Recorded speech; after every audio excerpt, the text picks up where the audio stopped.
Hi, it's Dwyer, Gamblers Advisory. I have a promising plus 180 play.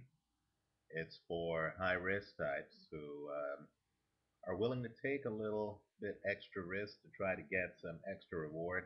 This is high risk. Don't say you haven't been warned, but I do think it's a good play. I like the under in the Khan Kotelnik fight. It's a plus 180. It's an under 9.5 rounds. Understand the risk.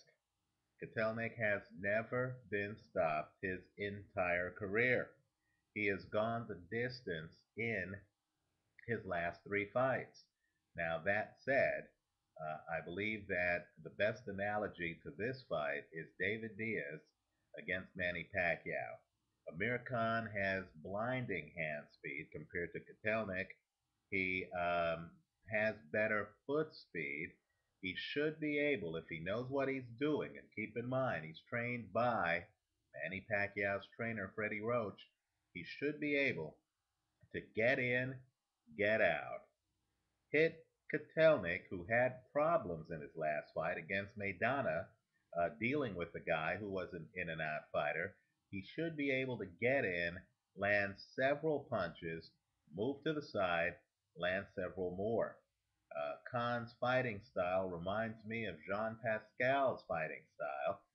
You remember Pascal's last fight when he picked up the light heavyweight championship against a less mobile opponent. Um, Khan's fighting style also reminds me of Roy Jones Jr.'s fighting style. Let me also point out too that if you take an under 9.5, you'll be on both sides of the bet. So if Khan's chin is as suspect as some suspect, and keep in mind, he got knocked out by Prescott.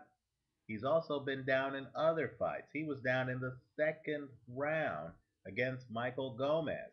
Also, if you look closely at the film of the Marco Antonio Barrera fight, I believe there is a point in that fight where if Barrera had just a few more seconds before the ref steps in and before the round ends, I believe he may have gotten Khan in significant trouble. So, Kotelnik, who sports a less than 40% knockout ratio and who hasn't been able to really drill a big, tall guy, and there is a height difference in this fight.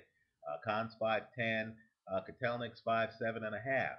Kotelnik hasn't shown an ability to really starch a big guy, but given that height difference, Kotelnik's going to have to get inside, and there is a remote chance that he gets lucky and lands a big shot on Khan.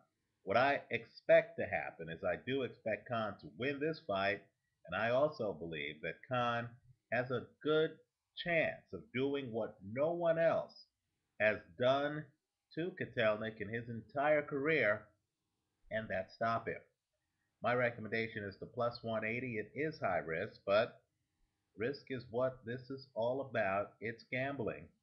Um, I say take the plus 180, take the under 9.5 rounds. Amir Khan, I'm not saying he's better than Manny Pacquiao, but what I am saying is Amir Khan hits harder than Manny Pacquiao, and if Kotelnik is as robotic as I think he is, there is a chance that Amir Khan will be able to land an overhand right from distance, step inside, and finish the job. Let us know what you think. Visit us at gamblersadvisory.com. Leave your comments for us here. Don't be bashful. As I always say, if we're wrong, punish us in the ratings here on YouTube. But if I'm right, give me 5 stars. Protect yourself at all times, and thanks for watching.